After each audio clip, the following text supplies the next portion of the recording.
Hello, my name is Dr. Joseph Crumbley. I'm a licensed clinical social worker, and I'll be your narrator through this module on loss and ambivalence. This module is one of 5 modules that have been developed for a course entitled Engaging Relative Caregivers, Managing Risk Factors in Kinship Care. You're now about to watch a videotape of me doing training with professionals, and I'll be addressing several questions. The first will be, what are the cues and sources of loss and ambivalence experienced by relative caregivers? The second question will be, what are the goals, approaches, and scripts you can use with relative caregivers in helping them manage their feelings of loss and ambivalence? And the third question is, what are the differences in feelings of loss and ambivalence between relative caregivers and non-relative foster parents and adoptive parents? For those of you in the viewing audience, I'd like you to also answer and address 2 other questions. How does loss and ambivalence impact the caregiver's ability to provide permanency, safety, and well-being? And more personal is the question, what goals and approaches and scripts will be useful in your practice in working with relative caregivers? So please sit back, relax, and I'll rejoin you at the conclusion of this training. Thank you. Okay. Loss and ambivalence. I'd like you to be able to experience what relative caregivers are feeling when they're asked to take a child into their home. So what I'd like to do is provide you with a scenario. And the scenario starts off like this. Imagine one of your relatives asking you to take their children into their home. And it could be for a number of reasons. It could be because of medical reasons. Maybe they're involved in surgery. It could be because of financial reasons. Maybe there's divorce, separation. Maybe they're moving. Whatever the reason is, they're asking you to take their children into their home. And today is Tuesday. You have until Friday to get ready for them to come into your home. Average time for relative caregivers, 48 to 72 hours. That's how quickly they're doing this. And in fact, I'll do you a favor. I'm going to wait until next Monday, so you've got the weekend now to kind of get ready for them to come in. And here's my question to you. How does this change your life? And how does this affect you emotionally? And give me the first 1 or 2 word answers off the top of your head. Work schedule. I can't afford this. I can't afford this. Stress. Room. Oh my God. School. Yeah, school. How long they gonna be here? How long they gonna be here? Where they gonna sleep? Space. I can't afford this. I can't afford this. Daycare. Any of you have spouses? What are you gonna have to do with them? What does that make you think of? I better talk to him before I get him into this, or I better put him out if he doesn't, okay? But yeah, those are real issues. How many of you would be doing this for the first time? What are you thinking? Can I do this? Can I put up with this? For how many of you would this be a second time? Now what would you thinking? Again? I thought I was done with this. Okay. I'm too old for this. Okay, now let me add to the scenario. You've just found out that an agency is involved with this, with the family. And you've also found out that maybe there was abuse or neglect or drugs or alcohol involved with why they're now leaving. How does this affect you? How does this change your life? How do you feel? 1 word answers. This might mess with my entitlement payment. This might affect with my entitlements, messing with my check. I don't want the government in my home. How long? I hope the kid isn't crazy. I hope the kid isn't crazy. Yeah, because they've been exposed, right, to drugs, alcohol, whatever. What am I bringing into my house? No privacy. How much money am I gonna get? How much money? How will this affect my kids? How will this affect my children? What am I exposing my children to? Okay, I think you got it. I think you got it. When we first began working with kinship care, we didn't assess ambivalence. We didn't deal with loss. In fact, we felt as though relative caregivers should, without hesitation, take these children in. That they should do us out of obligation and out of loyalty to the family. And consequently, we were putting the children in And we were closing the cases without supports and without finances and without services. That was best practices 15, 20 years ago. And the outcomes that we were having were, you can just imagine, repetition of abuse and neglect by guess who? Caregivers. Yeah, that was a real surprise by the caregivers, because they were so overwhelmed and they were so angry and they were so frustrated, and we weren't accessing it, and they were just walking around like time bombs. We were having disrupted placements, and we were having children constantly coming back into the system. So let me just kind of summarize some of those things that you just mentioned. Some of those reasons and sources of ambivalence: changes in future plans. I think Peter mentioned space. Your priorities are changing. Changes in relationships with the birth parent. Now that you're working for the agency, you now have to protect who? Thank you. And that's going to change the relationship with that birth parent. Not knowing how long, financial, legal risks, what am I exposing my children to? What are the special needs of those children? What am I bringing into my house? The ability to address those special needs. Intrusion by the agency was something that you also mentioned, as well as being perceived as being disloyal by that birth parent and by the extended family for working with who? The agencies. And then once the agencies come in, you're feeling like you're being scrutinized, you're being watched, and then there's safety issues because you now have to protect the child and put the needs of the child over that of who? The birth parents. So what are the cues that you need to look for? Because these are cues that we didn't pick up before. They might be, relative caregiver might be saying, I'm not sure if I can do this. Is it okay with the child's family, with the child's birth parents? Because you need to know if you're going to be safe. That's why you have to ask that question. And that can make you very ambivalent. So there's a lot behind that. Do the children's parents agree? You know, are they going to be knocking on my door? Is it a safety issue? Is it a protection issue? I don't get along with my brother and sister. You see the issue again? What are they going to do? Are they going to act out? This becomes a safety and protection issue for the relative caregiver. What if if it doesn't work out? Can I change my mind? I only want to be a grandparent or aunt or uncle, and for how long? So those are the cues that you're looking for and what's important is if you don't hear those statements, use your assessment and interviewing skills to see if they're feeling that way. Ask those questions that will allow them the chance, that will elicit those responses if they're there. So what are your goals? Here's where we begin to see the difference between kinship care and non-relative foster parents and adoptive parents.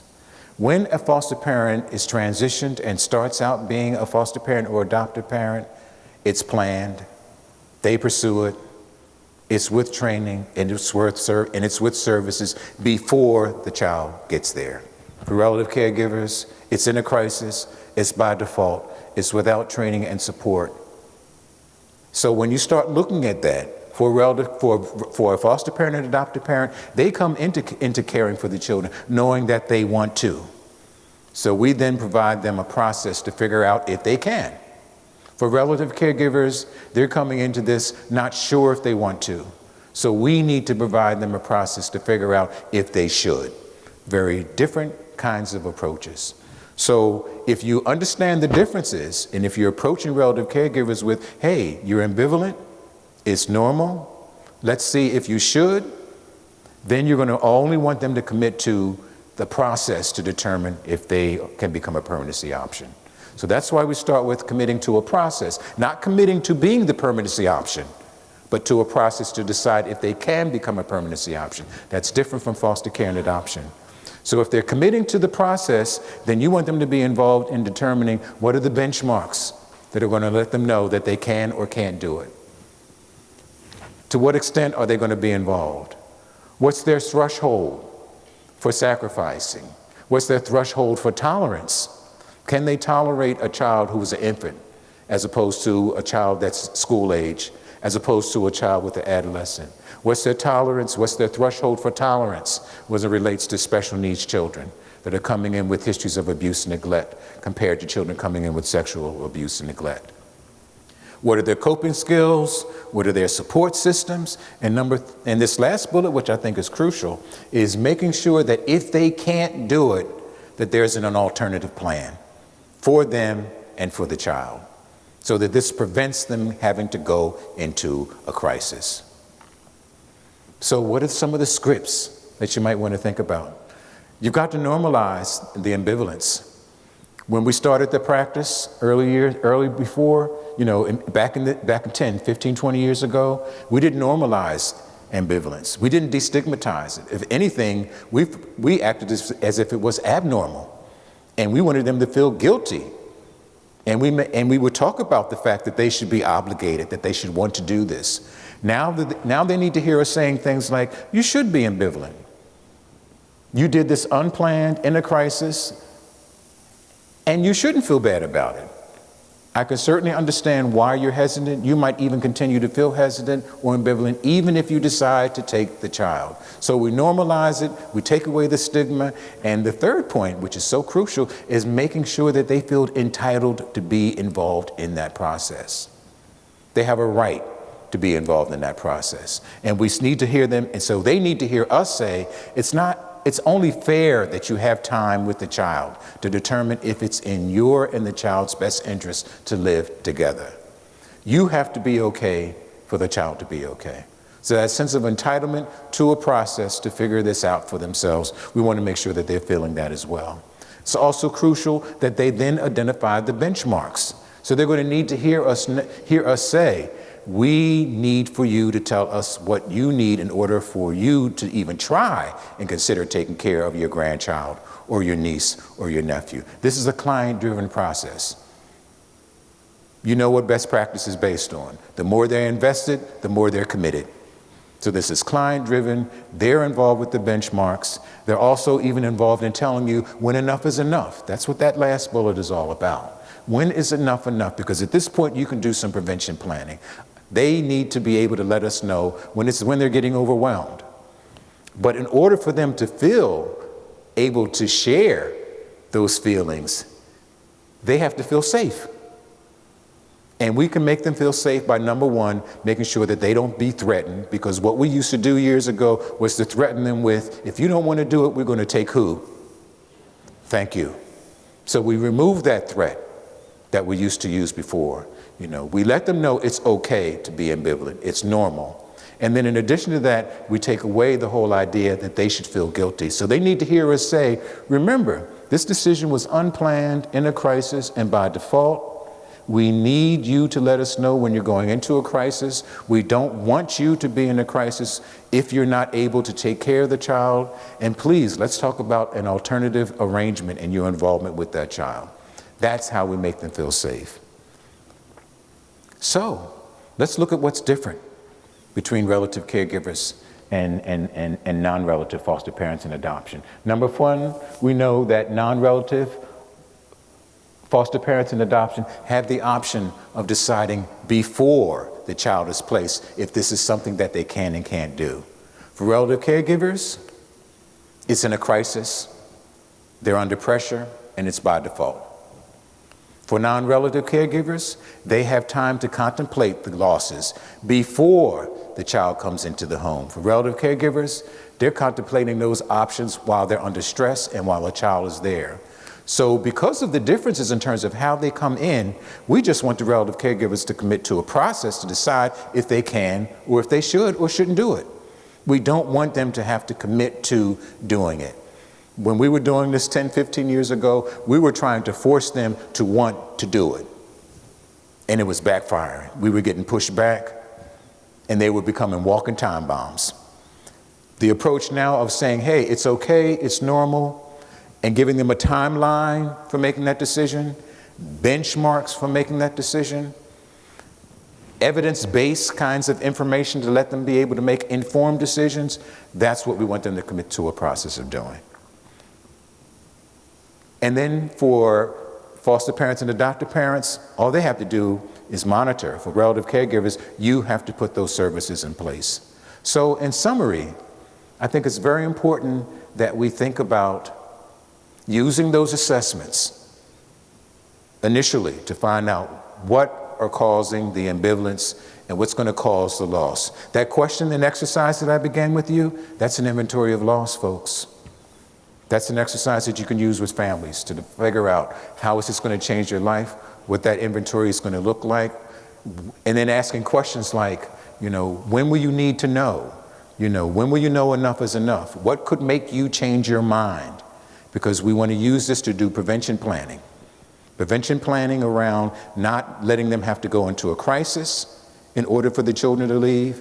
If they go into a crisis and decide that the children can't be there, to be able to have an alternative plan. And it's prevention planning. Ultimate prevention planning is to put the services in place so that the placement won't disrupt. Okay. Well, I'd like to end by saying thank you, Annie E. Casey, for allowing me the opportunity to present. I'd also like to thank you for coming and being part of this training, and I hope you find this training useful in your practice. Thank you. Welcome back. Let's summarize this training and let's look at some of the highlights in this module. In this module, we were looking at what were the cues and the sources of loss and ambivalence experienced by relative caregivers. So what I'd like you to do is remember that scenario that you saw the audience go through. And think about those one-word issues: anger, resentment, space, priorities, changes in my lifestyle, daycare, food, money. I think what's crucial for relative caregivers in order to really appreciate what the source is to understand how they come into kinship care. It's unplanned, it's by default, it's in a crisis, and it's without services. Just the way they transition into kinship care results in sources of ambivalence and loss. For foster parents and adoptive parents, it's planned, they pursue it, it's with support and training before the child even gets there.